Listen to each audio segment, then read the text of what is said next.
नौकरानी एक घर के लिए कितनी जरूरी होती है, आइए देखते हैं। अरे बहू, ये देख, सारा साबुन बर्तन में रह गया। ये नौकरानी कोई काम नहीं करती, गंदा काम करके चली जाती है और ढेर सारा पैसा ले जाती है। अरे मम्मी जी, उसने तो साफ किया ही था। मेरे ही हाथ से इस ग्लास में सर्फ गिर गया था। अरे बस कर झूठी, उसे बचाने के लिए सारी जुगत लगा ले, लेकिन मैं तो इसे निकाल कर ही रहूंगी। हमारे जमाने में ना कोई नौकरानी थी और ना ही ये चिकने बर्तन। चूल्हे के जले बर्तनों को राख रगड़ कर साफ किया करती थी मैं। अरे माँ जी, मैं कहाँ बचा रही हूँ उसे। और वैसे भी आजकल नौकरानी जरूरत नहीं, स्टेटस सिंबल बन गया है। अब आप बताओ, मैं मुन्ना को नीचे घुमाने ले जाऊं तो लोगों से क्या बोलूं? झाड़ू पोछा खुद लगा रही हूँ। लोग सीधा यही पूछते हैं कि कौन सी नौकरानी काम कर रही है तेरे घर पर। अरे बस कर, ये भी कोई बात होती है? मम्मी जी, आप नहीं समझेंगी। शाम को नौकरानी घर आकर काम कर ही रही होती है कि सास को कहती है, माँ जी, एक बात बोलूं, बुरा न मानना। अरे वैसे तो मुझे तेरी शक्ल ही पसंद नहीं है, बात क्या खाक पसंद आएगी। अरे माँ जी, सुन तो लीजिए क्या कह रही है। तो मैंने कौन सा उसका मुंह पकड़ लिया है? अरे माँ जी, वो लाल साड़ी पहनती हो ना, ना पहना करो। सास का गुस्सा अब तो 7वें आसमान पर होता है। अरे वाह जी वाह, क्यों ना पहना करूं? और तू होती कौन है ये बताने वाली कि मैं क्या पहनूं क्या ना पहनूं? अरे माँ जी, पूरी बात तो सुन लो, वो बोलना क्या चाह रही है। अरे बुरा न मानो आंटी जी। अरे कौन है आंटी? अपनी उम्र देखी है तूने? 2-4 साल ही छोटी होगी मुझसे और मुझे आंटी बोल रही है। बहू सर पर हाथ रख लेती है। अरे अच्छी खासी उम्र दराज हो और आंटी ना बोलूं? मैं तुम्हारी बहू से भी 4 साल छोटी हूं। क्यों दीदी?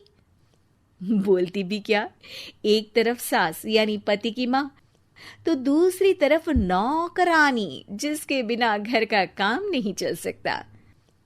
वो दरअसल माँ जी की शादी भी बहुत जल्दी हो गई थी ना। अच्छा ये झगड़ा छोड़ो, ये बताओ तुम माँ जी को लाल साड़ी पहनने से क्यों मना कर रही हो? वो ना, इनकी उम्र की सारी औरतें सोसाइटी में इनके लिए बात करती हैं कि तुम्हारी सास बुढ़ी घोड़ी लाल लगाम है। बहू को ये सुनकर गुस्सा आ जाता है। अरे वाह वाह, कौन बोलता है जी? खुद क्या है यहाँ की औरतें, बाल सफेद लेकिन टाइट जींस और कोई कुछ भी पहने। अरे पहनना हमारा निजी हक है, किसी को कुछ हक नहीं बनता कि वो मेरी सास के लिए कुछ बोले। मैं आज ही जाकर माँ जी के लिए लाल जींस लेकर आऊंगी, फिर देखो कोई क्या बोलता है। अरे चुप लाल जींस। अरे सुन नौकरानी के बच्ची, जाकर बोल दे उन लोगों से कि उन लोगों की तरह मैं उड़ती नहीं फिरती हूं घर बार छोड़कर। अपने बच्चों और नाती पोतों में मन लगाती हूं, ना कि सारा दिन ताश के पत्तों में आंख गड़ाकर 3 पत्ती खेलूं। नौकरानी वहां से चली जाती है। वैसे बहू, नौकरानी के क्या फायदे हैं ये तो पता नहीं, लेकिन सबसे अच्छा तो ये कि पता चल जाता है कि कौन किसके लिए क्या बोल रहा है।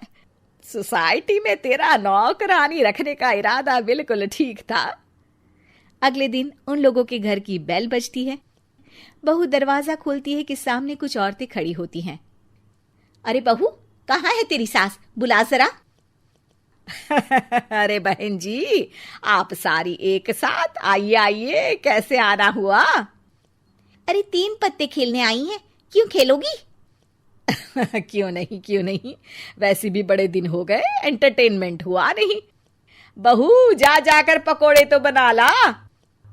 अरे बस करिए, आगे कुछ पीछे कुछ। वैसे तो कहती है कि परिवार पर ध्यान देती है, हमारी तरह 3 पत्तियां नहीं खेलती।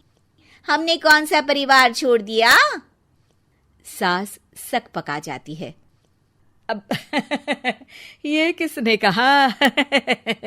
मैं तो कहती हूं कि मैं भी थोड़ा बाहर निकलूं। आपने ही तो कमला नौकरानी से ये सारी बात की थी। सास और बहू को अब सारी कहानी समझ आ जाती है कि सोसाइटी की औरतें क्यों भड़क रही हैं। माफ करिए आंटी, मैं छोटी हूँ, लेकिन फिर भी पहले तो आप लोगों ने माँ की लाल साड़ी का मजाक उड़ाया था ना। हाँ हाँ, उड़ाया था, लेकिन उससे पहले तो तुम लोगों ने हमारी जीन्स के बारे में बात की थी। अरे क्यों ना पहने हम जीन्स, तुम्हारे पैसों की थोड़ी ना है। सास और बहू सर पकड़ कर बैठ जाती है। देखा बहू, ये खेल कर गई तेरी नौकरानी, यहाँ की बात वहां तो वहां की बात यहाँ। दोनों किसी तरह औरतों को समझा बुझाकर घर भेजती है और कसम खाती है कि नौकरानी को नौकरानी ही रहने देंगी।